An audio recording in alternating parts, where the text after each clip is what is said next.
All right, guys, welcome to Through the Bible Verse by Verse, a plain and simple study of the entire Bible, book by book, chapter by chapter, and verse by verse.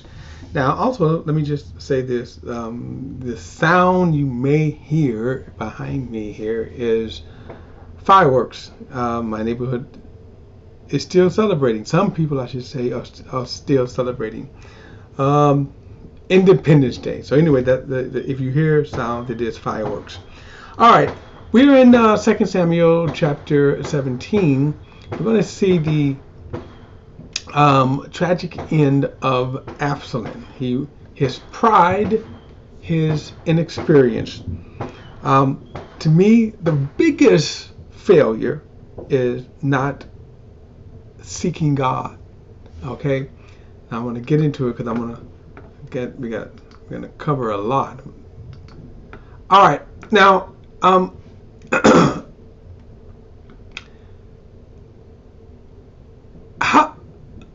Hushai has counteracted Ahithophel's wise advice, and Ahithophel tells Absalom, which, as I said, Absalom here, he makes some bad mistakes because of his inexperience and pride.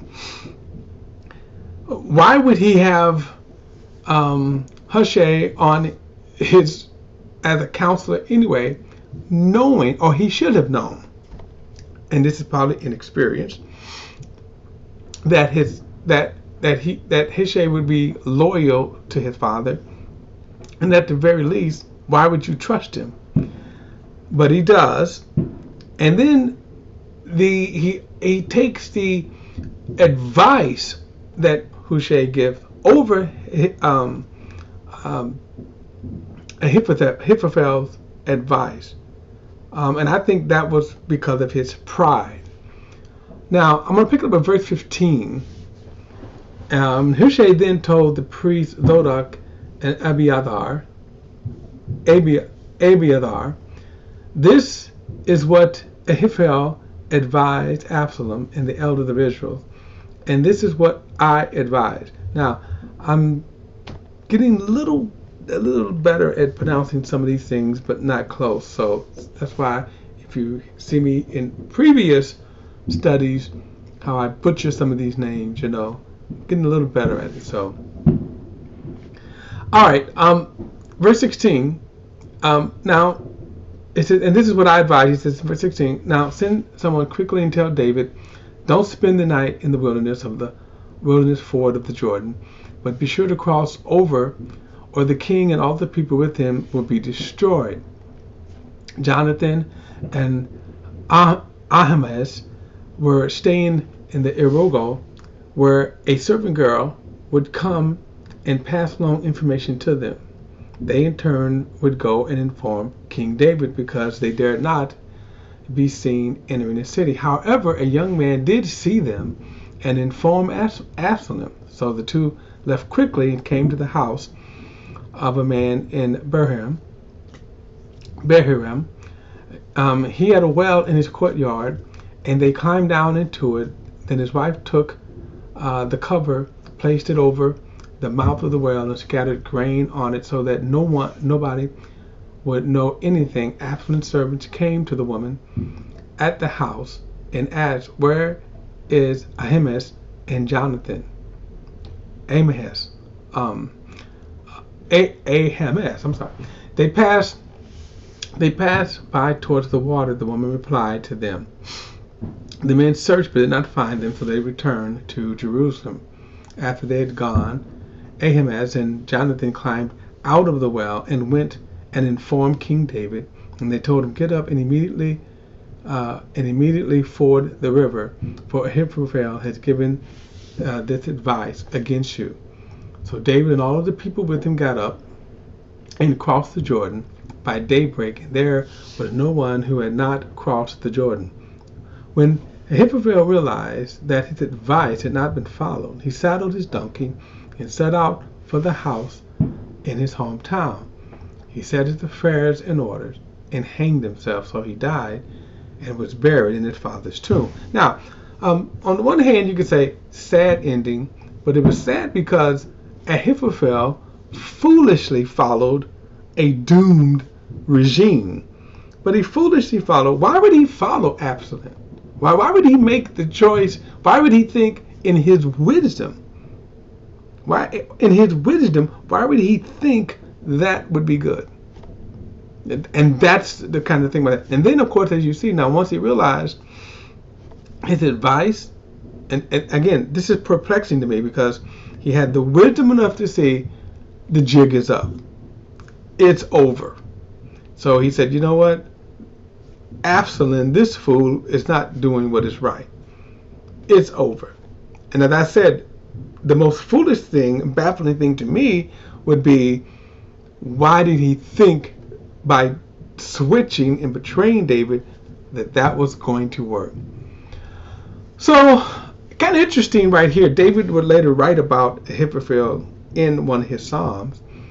This also, oddly enough, could be sort of a foreshadowing of Judas and his betrayal, and how that Judas hung himself in the same way.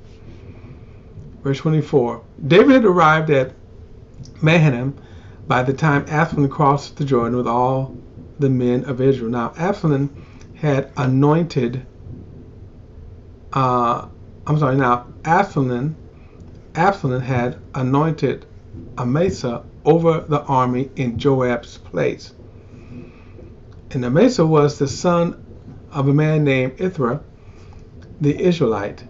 Ithra had married Abigail's daughter, Nahash. Abigail was sister to Zeruiah, Joab's mother. Now again, you see this close-knit family here, right? That was David. So these were David's sisters. It's just kind of odd how the narrator is referring to them instead of saying David's sisters. Basically, this is what it is. So, and by the way, there's no love, by the way. There's no family love here. Amasa was, now this is kind of interesting. Amasa was, Joab was put out, and Amasa was named head of the army in his place.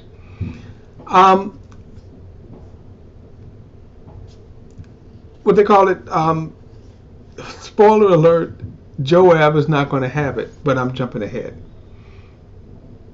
Verse 26. And Israel and Absalom camped in the land of Gilead. And when David came to Mayhem, Shobi, son of Nahash from Rabbah of the Ammonites, Machar, son of Amiel, and Lobadar, and Barzillai, the Gilite from Rogelim, brought beds, basins, and pottery items. They also bought wheat, barley, flour, roast grains, beans, lentils, honey, curds, sheep, and cheese from the herd for David and the people to eat. They had reason the people must be hungry, exhausted, and thirsty in the desert. Now, David is going to really appreciate this, and like I said, you're going to see how this, how he's going to appreciate that, and how he's going to hold that against Mephibosheth. Anyway, chapter 18, verse 1. David reviewed his troops and appointed commanders of 100s and of 1,000s over them. He then sent out the troops, a third under Joab, a third under Joab's brother Abishai, son of Zeruiah, and a third under Atta the Gittite. Now remember, Atta the Gittite was a foreigner who had, you can say he was a foreigner who had became an Israelite. Okay? Then he says, the king said to the troops, I will also march out with you. You must not go, the people pleaded. If we have to flee, they will not pay any attention to us. Even if half of us die, they will not pay attention to us because you are worth more than 10,000 of us. Therefore, it is better if you support us from the city. I will do whatever you think is best, the king replied to them. So he stood beside the gate while all the troops marched out by the hundreds and the thousands. Now listen to this. This is important right here. The king commanded Joab, Abishai, and Attai, treat the young man Absalom gently for my sake. And all the people heard the king's orders to all the commanders about Absalom. So in other words, spare his life. He probably would have ended up being in jail. All right, verse 6. Then David's forces marched into the fields to engage Israel in battle, which took place in the forest of Ephraim. And the people of Israel were defeated by David's soldiers, and the slaughter there was vast that day, 20,000 casualties. The battle spread over the entire region, and that day the forest claimed more people than the sword. And this speaks of, again, Absalom's inexperience. Verse 9, Absalom was riding on his mule when he happened to meet David's soldiers. And when the mule went under the tangled branches of a large oak tree, Absalom's head was caught fast in the tree, and the mule under him kept going. So he was suspended in mid-air. And one of the men saw him and informed Joab and said, I just saw Absalom hanging in an oak tree. You just saw him? Joab exclaimed. Why didn't you strike him to the ground right there? I would have given you 10 pieces of silver in the belt. The man replied to Joab, if I had the weight of 1,000 pieces of silver in my hand, I would not raise my hand against the king's son, for we heard the king command you, Abishai and Attai, protect the young man Absalom for me. If I jeopardized my own life, nothing is hidden from the king. You would have abandoned me. Joab said, I'm not going to waste my time with you. And then he took 3 spears in his hands and thrust them into Absalom's heart while he was still alive under the oak tree. And 10 young men who were Joab's armor bearer surrounded Absalom and struck him and killed him. Afterwards, Joab blew the ram's horn, and the troops broke off their pursuit of Israel because Joab had restrained them. And they took Absalom and threw him into a large pit in the forest and piled a huge mound of stones over him. And all of Israel fled, each to his tent. Now, so the rebellion is crushed, mainly because they foolishly went into a forest. Again, most of them died died because of this forest with thick thorns and stuff like that. Now, it's kind of interesting because under a normal rebellion, you might think that it would have been wise that the rebellion be crushed with Absalom's death. Okay. Verse 18, when he was alive, Absalom had set up a pillar for himself in the king's valley, for he had said, I have no son to preserve my memory for my name. So he gave the pillar his name, and he called it Absalom's Monument today. It's called Absalom's Monument today. So again, you see Absalom's pride here. Ahimaaz, son of Zadok, said, please let me run and tell the king the good news, that the Lord has delivered him from his enemies. Joab replied to him, you are not the man to take the good news today. You may go do it another day, but today you aren't taking good news because the king's son is dead. Joab then said to the Cushite, go tell the king what you've seen. The Cushite bowed to Joab and took off running. However, Ahimaaz, son of Zadok, persisted and said to Joab, no matter what, please let me also run behind the Cushite. Joab replied, my son, why do you want to run since you won't get a reward? No matter what, I want to run. Then run, Joab said to him. So Ahimaaz ran by way of the plain and outran the Cushite. David was sitting between the 2 gates, and when the watchman went up to the roof of the gate and over the wall, the watchman looked out and saw a man running alone.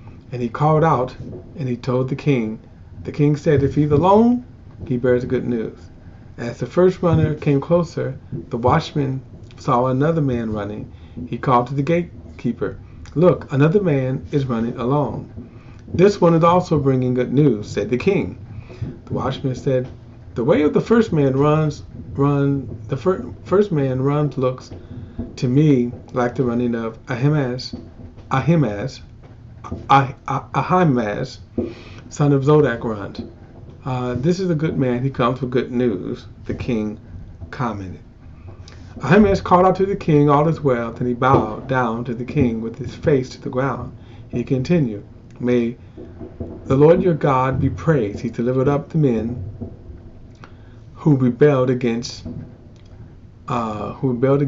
my lord the king." Then the king asked, "Is the young man Absalom all right?"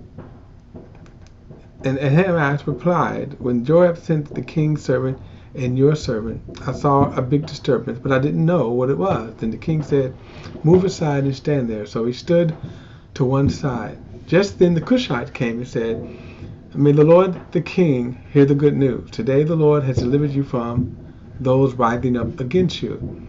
Then the king asked the Cushite, "Is the young man Absalom all right?" The Cushite replied, "May what has become of the young man happen to the enemies of my lord the king, and to all who rise up against you with evil intent." The king was deeply moved and went up on the gate in the chambers and wept. And as he walked, he cried, "My son Absalom, my son Absalom, if only I had died instead of you, Absalom, my son, my son." Now, you see this grief come over David. He's going to get rebuked for that, and you're going to see rightly so.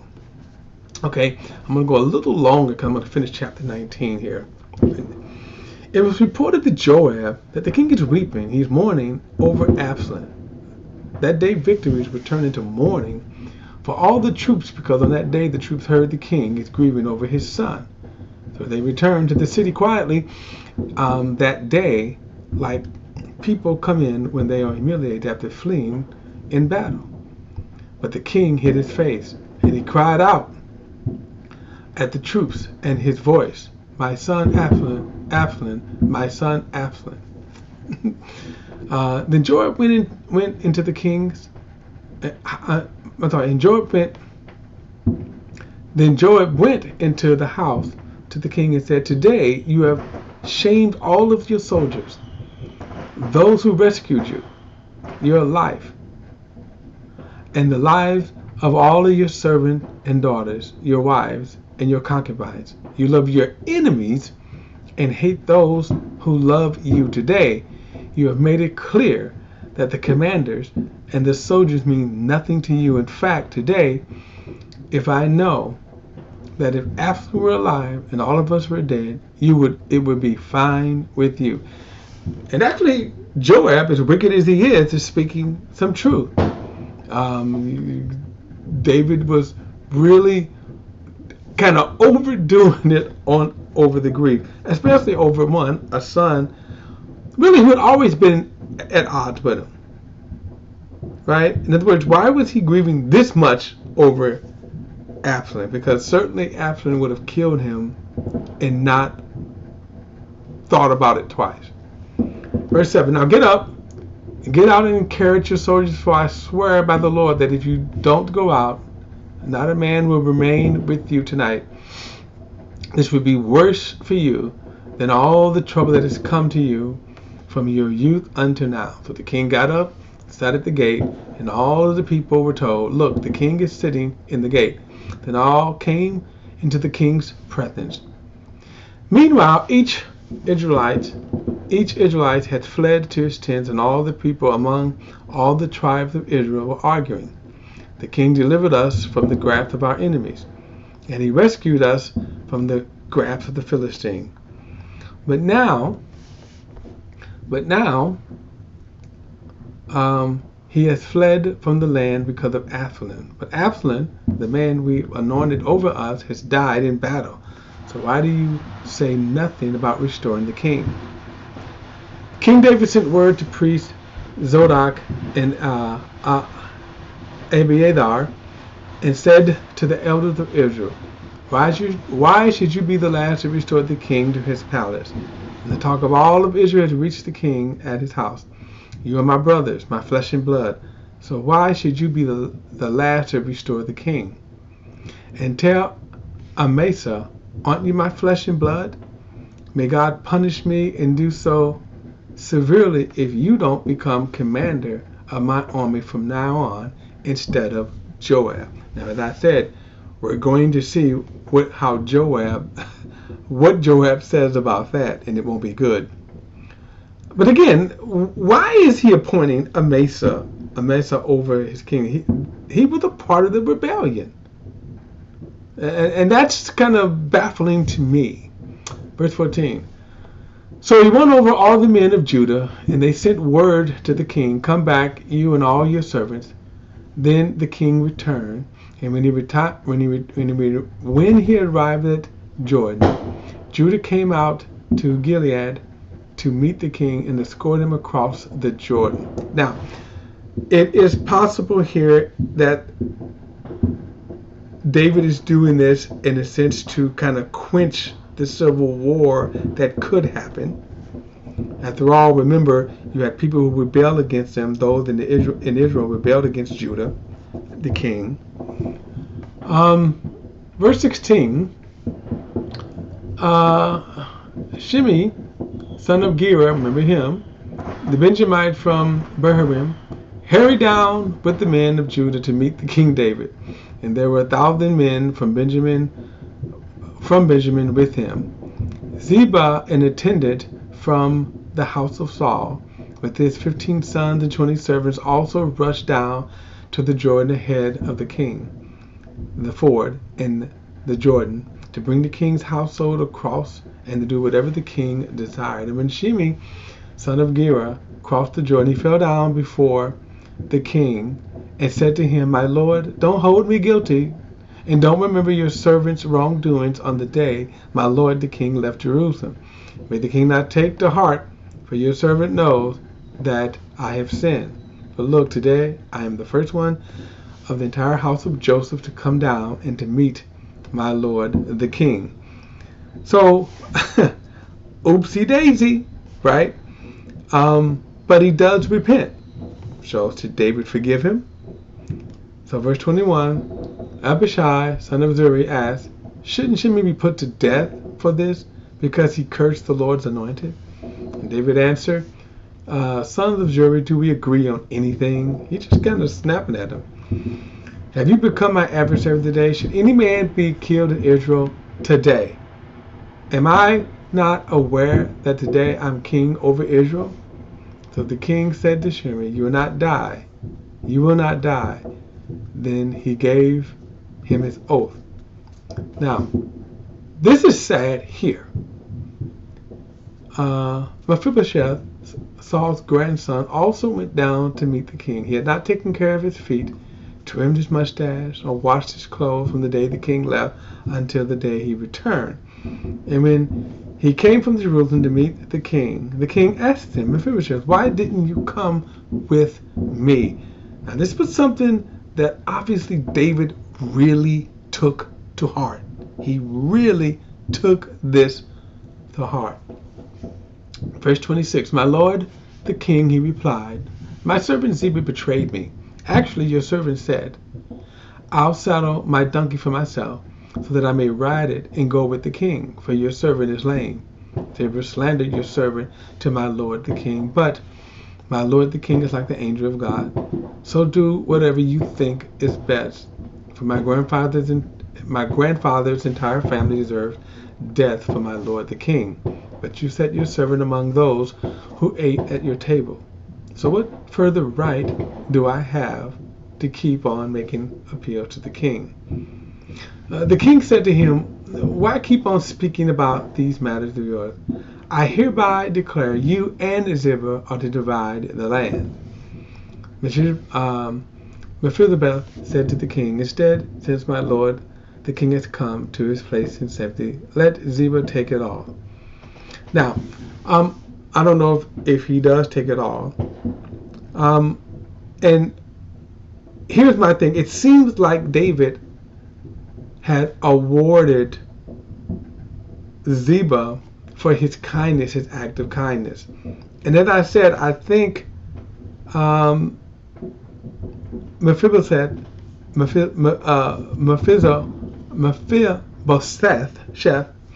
made a huge mistake by not coming. That he should have made the effort, even though he was lame, he should have made the effort to come. And David would have rewarded him for that. He would have saw that as an act of loyalty. Verse 31, Barzillai the Gilead had come down from Jerusalem and accompanied the king to the river Jordan to see him off at the Jordan. Barzillai was a very old man, 80 years old, and since he was a very wealthy man, he had provided for the needs of the king while he stayed in Mayhem. And the king said to Barzillai, cross over with me, and I'll provide for you at my side in Jerusalem. Barzillai replied to the king, how many years of my life are left that I should go up to Jerusalem with the king? I am now 80 years old. Can I discern what is pleasant and what is not? Can your servant taste what he eats or drink and know he doesn't have COVID? I'm just being humorous here. Can I still hear the voice of a male or female singers? Why should your servant be an added burden to my Lord the king, since your servant is only going with the king a little way across the Jordan? Why should the king repay me for such a reward? Please let your servant return so that I may die in my own city near the tomb of my father and mother. But here is your servant Mayhem. Let him cross over with my lord the king. Do for him what seems good to you. The king replied, Mayhem will cross over with me, and I will do for him what seems good to you. And whatever you desire for me, I will do for you. So all of the people crossed the Jordan, and then the king crossed over. The king kissed Barzillai and blessed him, and Barzillai returned to his home. The king went on to Gilead, and Mayhem went with him, and all the troops of Judah and the half of Israel escorted the king. Suddenly, all the men of Israel came to the king. They asked, why did our brothers, the men of Judah, take you away secretly and transport the king to his household across Jordan along with all of David's men? All the men of Judah responded to the men of Israel, because the king is our relative. Why does this make you angry? Have we ever eaten anything of the king or been honored at all? The men of Israel answered the men of Judah, we have 10 shares in the king, so we have a greater claim to David than you. Why then do you despise us? We aren't the first to speak of restoring the king. Weren't we the first to speak of restoring our king? The words of the men of Judah were harsher than those of the men of Israel. Now, so they get into this little fight here over who's going to restore the king and who has kind of rights to it. The bigger thing here is that the rebellion was crushed. David had to get over his grief. Remember, David is probably in his 60s now. Okay, and I'm just kind of guessing. He's older too, but anyway, you can when you get older, a lot of things change. I can speak in my 60s now. Your kind of thought patterns change a little, but anyway. So we see kind of the triumph, but we also see some of the sad things. Now, some of these people we're going to hear from later on don't think that Shimei, the one who cursed David, don't think he's out of the woods yet. Amasa, Joab, all of them. We're going to keep hearing. This saga is going to continue on. All right, guys. I'll see you in chapter 20. Don't forget to like and share this video and hit that subscribe button. I'll see you next time.